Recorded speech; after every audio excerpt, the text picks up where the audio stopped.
Alright, I'm just going to go ahead and start it here with the slow-mo of the foundation. Just pause it right there to look at what it was. I'm sorry that I only started recording after I built the foundation. It's pretty much that with walls all around. So to start this design, you're going to pretty much split the entire base in half, the two walls on the outside, and then a diamond in the middle. You can see another aerial view right here. And so what the function of this is going to be is actually the center two diamonds are going to be a TC Dropbox room. So you have a TC in there, a sleeping bag in there, and then you can also fit a reinforced glass window later. If you don't have Dropbox BP'd at the beginning, you can leave one of the walls open and still have access to that.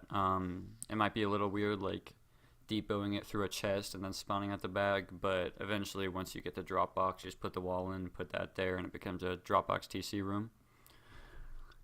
And so yeah, just setting this up.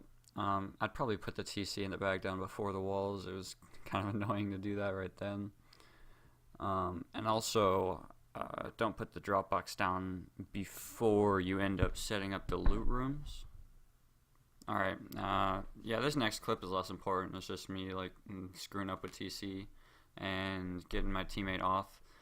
Anyway, if you like this base design, like if you actually think it's like good, I highly recommend checking out Evil Wurst's Frustrator designs. This is pretty much entirely what it's based off of, just slightly different with like an extra loot room and the Dropbox TC in the middle. Yeah, I pretty much Evil Wurst has taught me everything I know about building. I was really bad before that. So yeah, I highly recommend checking his Frustrator designs out. It's got a lot of the same techniques used in this one, such as the drop down unlootable loot rooms. That's just like always how I liked to build my designs.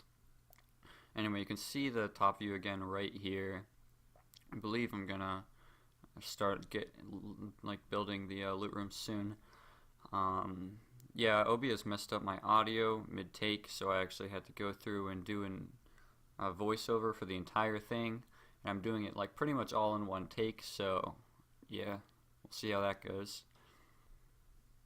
Anyway, I think I'm going to actually get back to building here in a second. So, in terms of the bottom floor, the two triangles on either side are pretty much just going to purpose as honeycomb. That way, if they break into any of the 4 square loot rooms, they're not going to be able to blow just through one more wall and get to another loot room.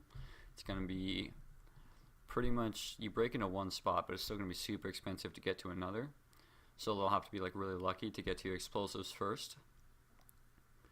And if you also function it properly, you could keep, if you're active, you can keep your explosives in a TC, and that will be very difficult to get into. So right there, I actually put the roofs on right now, the square roofs, but I recommend setting up the unlootables before you actually set up the roofs. You'll find that I'm actually going to delete those later when I'm actually building it. It makes it easier to actually jump up onto the half walls and have space when you're putting chests to make it unlootable. So now you can see I drop down in each of these triangles and then put up a ladder on the armored wall that separates each of the drop downs. Because you're going to use that ladder to actually get access to chests that will have code locks and will be behind low walls. So I think I'm about to start making the design itself, or the unlootable loot rooms. If you don't know how to actually make one of them, you can watch this, you can watch Evil Wurst. You'll learn how to do it in both of them. So I should be there in a second to do it. Pretty much how it is you put a half wall and then a floor, and then you break the half wall, and then you can put chests in and then set up low walls after putting code locks on the chests. That way if they are broken, even if raiders break them, they can't access them without blowing through a lot of extra. Okay, so while I'm just sitting there, I think I was explaining no clip or something, I'm just going to explain the amount of space you'll get from each of these loot rooms. There will be 2 levels of it using the half wall and floor. So you'll get two large boxes and 2 small boxes for each like level of it. So that means it'll be 4 larges and 4 smalls per. And then you can also fit shotgun traps so that if a raider drops down when you're offline and take off the ladders, they'll just get shot by the shotgun traps on top of it being unlootable. And that way, it's just like, it's very annoying to raid. I would never want to raid this.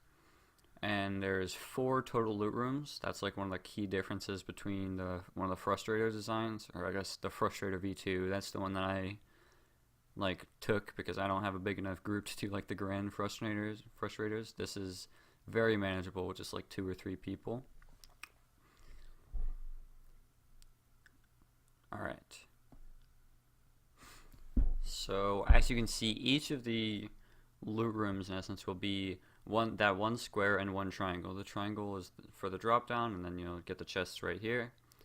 And so what you do is you put one half, there's the half wall again that I explained, and floor. And so also, as you saw, I had to break the roof. This is why it's just a lot easier to have space when you're looting it.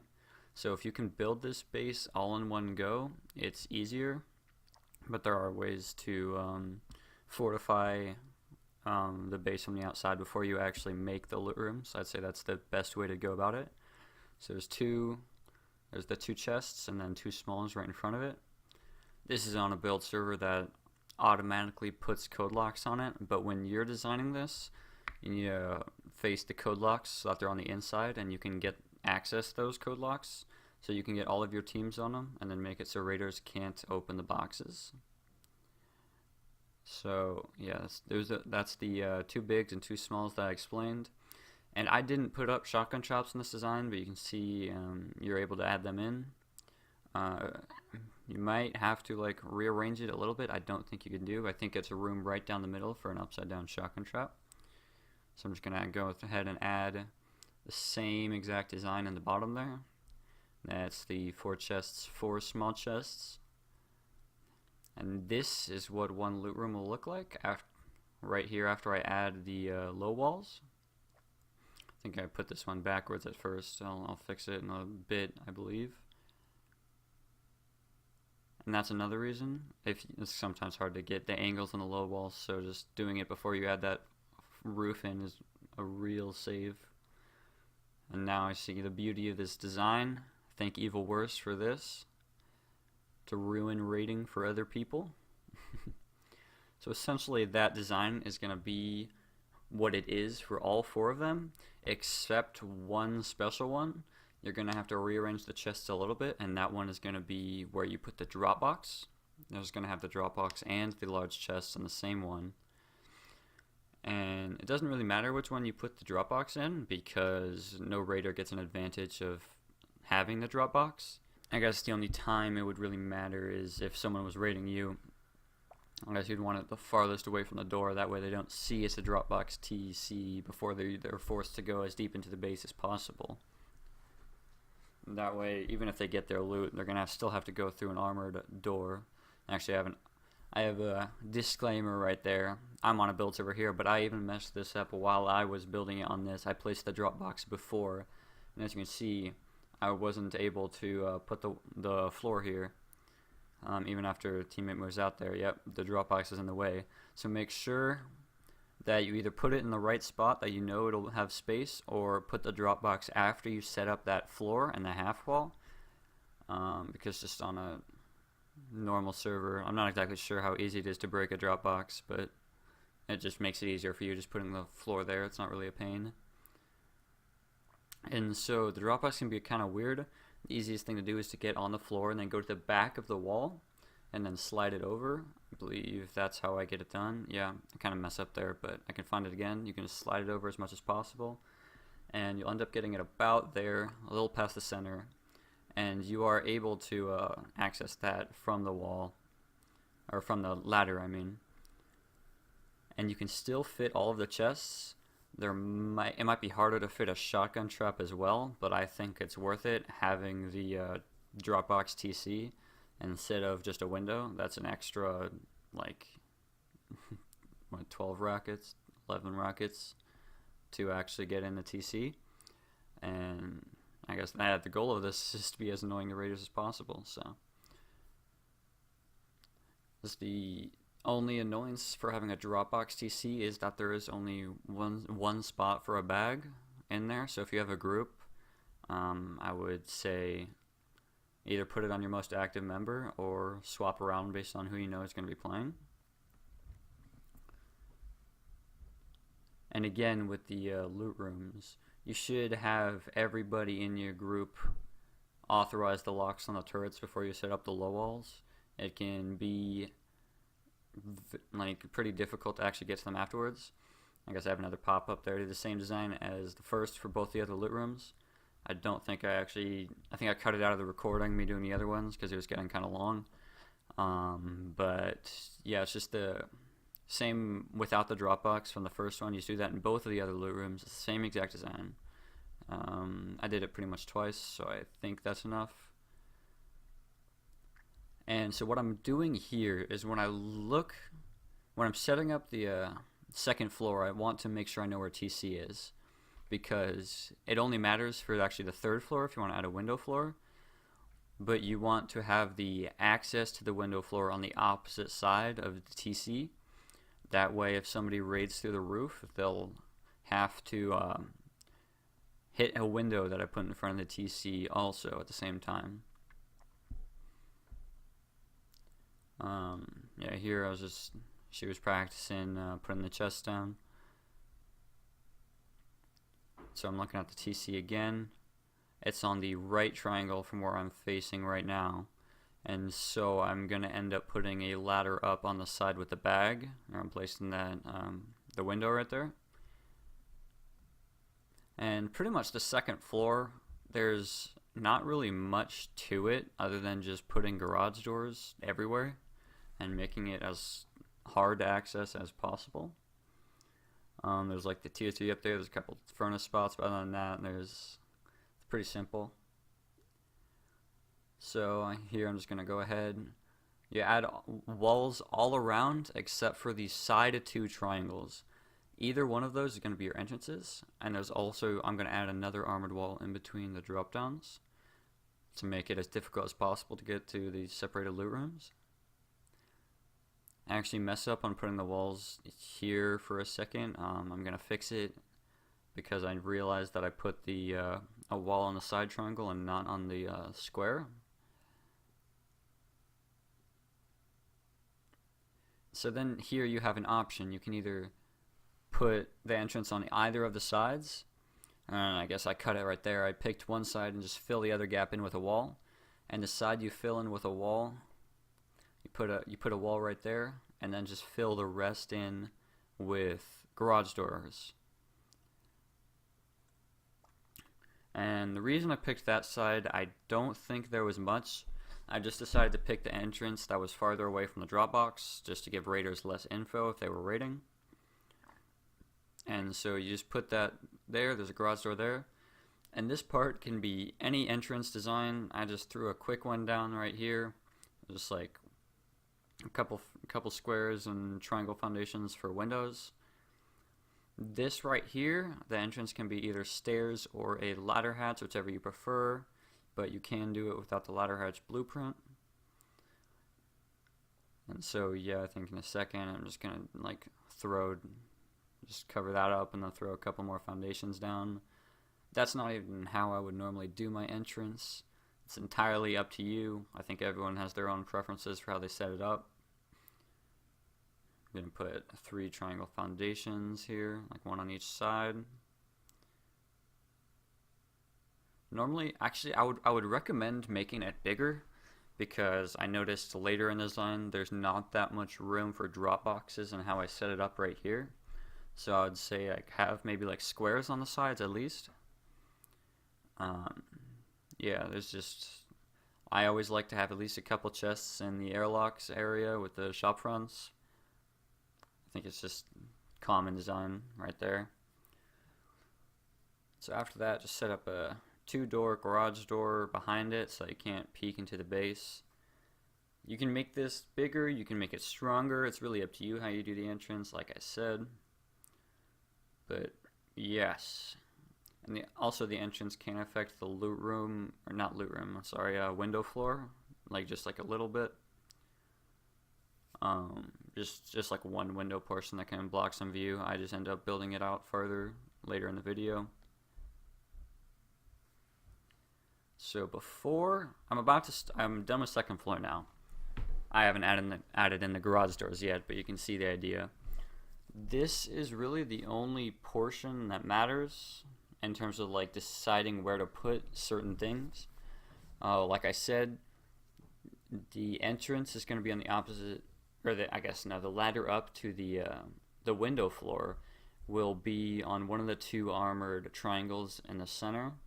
That's the reason you want the ladder up to be on the opposite side of the TC. That way they still have to go through a window even if they blow straight down. I think I'll probably check where TC is again here. Yep, it's right there. So I'll put the floor down right above TC. Yeah, there we go. And then you just do another ladder up. And the window room design varies, and it depends on how much upkeep you're willing to pay and how strong you want the base to be. In this video, I only do a standard triangle honeycomb. I urge, or like when I originally designed the base, I'm just gonna speed up here while I do the honeycomb. It would take too long. But yes, when I originally designed this base, I did a double honeycomb, and I think that works a lot better for both the window room and just design of the base. It makes it stronger going from the roof. It makes it stronger going from the sides, and then going through doors is obviously not the best idea. It's all garage doors.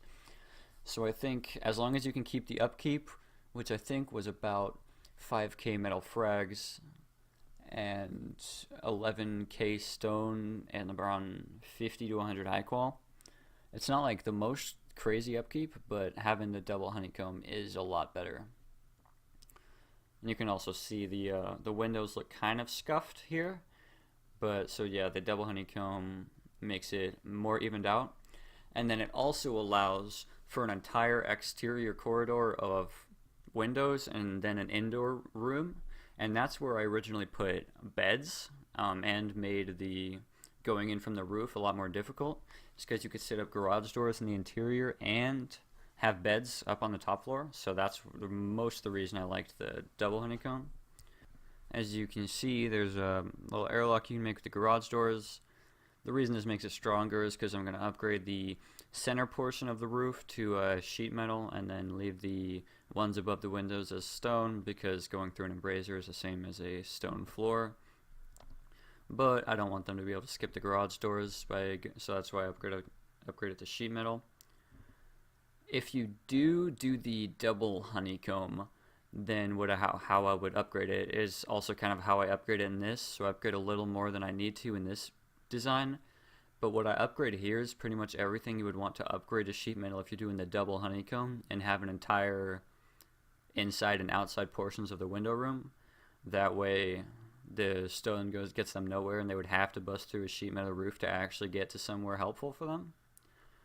So as you can see, everything I'm going to upgrade here is pretty much what the foundation of the base is. It's not entirely helpful for just a single honeycomb, but it definitely would be for double.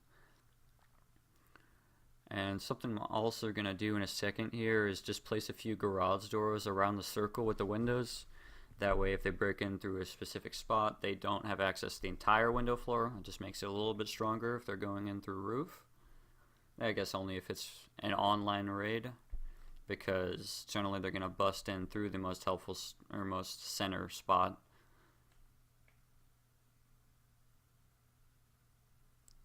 Anyway, what I just did right there is if you did want to make a actual roof access on top of the window floor, I was saying you could do it pretty much anywhere there. I would do it on I did destroy a triangle floor and put a ladder up, but I would do it on a square and put a ladder hatch up and then do a roof design. But for the sake of upkeep and such, I just kept it at the 3 floors. So I'm going to put embrasures. You can design it differently. You can do horizontal embrasures. You can do like the actual like build exploits that allow just the horizontal slits. It's really however you prefer your window rooms. All of them work. So we're going to set the embrasures up and then put up some garage doors. And in a moment here, I think I'm also going to fix the entrance portion of the window room, like the entrance to the base that blocks a little of the view. And like I said, there's just a wall and a couple of extra garage doors, just add some more security. Obviously, especially with the window floor and even other portions of the base, if you're an experienced builder and you have your own preferences, just tweak the design. It's a pretty, you can switch it up. Like I took the frustrator design and then just like changed the foundation, made it my own with the Dropbox TC. Obviously, I'm giving Evil Wurst a lot of credit for this design and how it functions. But yeah, just take it, make it your own, especially with window floor. Like I just set up windows all along the exterior there and put all vertical embrasures. There's a lot of ways to go about it. I believe I'm also about to, I have to fix the front soon. It's kind of funny, while I was making this design, the server said it was about to restart. It actually never did. It went to like 2 minutes and then just never reset. So yeah, as you can see, the circle of garage doors means that wherever they would break in through the window floor, they would only get access to like 3 foundations or windows max. Okay, I think I'm just going to honeycomb the front portion. Yeah. So what I did was I covered up that one sheet wall because it made, just to like cover it up, and just added a little extra honeycomb on the front portion right there. And then so the window, or that got in the way of the window, and so what I'm going to do, I think, is just break this window right here and then extend it out completely and just have 3 windows there covering the front.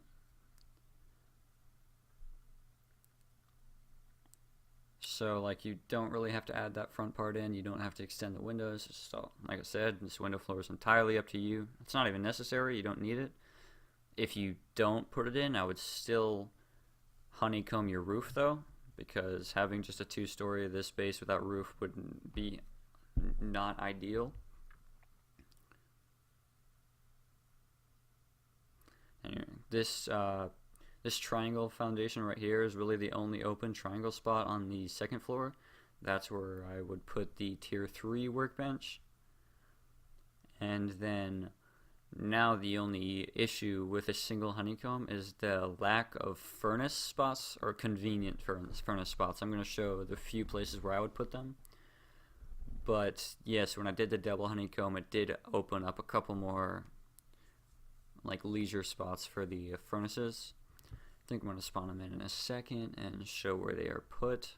Obviously, furnaces can really go anywhere. You can put them in hallways, you can put them under these stairs, or under the ladder hatch, whichever one you're doing. I think I do end up doing that in the entrance, especially if you make the entrance bigger. Like I would recommend to have drop boxes and furnaces in there. Alright, looks like I'm going to go through and just finish off adding all these garage doors before I do that. As you can see, this is pretty hefty if they were to go through doors. It's even to get just to the first loot room, it's about like 5 garage doors, 2 sheet doors. And that's just the first one, so I would have the worst of your loot in the first closest 2 loot rooms to doors, and have the better in the back. You can have those as armored doors or sheet doors. I would recommend armored, obviously, if you have the blueprint. So yeah, it looks like I'm spawning the furnaces in here. So I think I decided these spots after I made the base, because this was the first time I made it based on single honeycomb by request. So there was that behind that wall right there, which didn't really get in the way too much, but it could be a hassle if you were actually in like combat from your roof floor. And then there's this hallway space. I wouldn't recommend putting these ones if you have a large group that could just get stuffy. There's a few spots right here under the stairs. But yeah, there are spots all over. It's just whatever you prefer, especially if you're doing the double honeycomb. There was like a couple triangle foundations that were perfect for it. And then obviously if you have large furnace or compound the base at all, then that solves the problem. I decided to just buy these shot fronts, put 2 large and 2 small boxes just for drop boxes right here. It'd be a lot. obviously a lot easier if you had made the design bigger in the front. So pretty much the last thing I'm going to do though is upgrading the loot room walls to armored. I would recommend since there are two loot rooms that are close to each other in each set, I would upgrade the wall to armored that separates them, and then I would also upgrade the exterior walls around the loot rooms to armored, just because they don't blow in through honeycomb. So it's up to you what you do though, especially with double honeycomb, it'll be safer even without that, but it's all about upkeep. Anyway, that's it for the design. If you want a video on the double honeycomb, I will do it. Thank you so much for watching, and I hope this helps you. Let me know if you try it.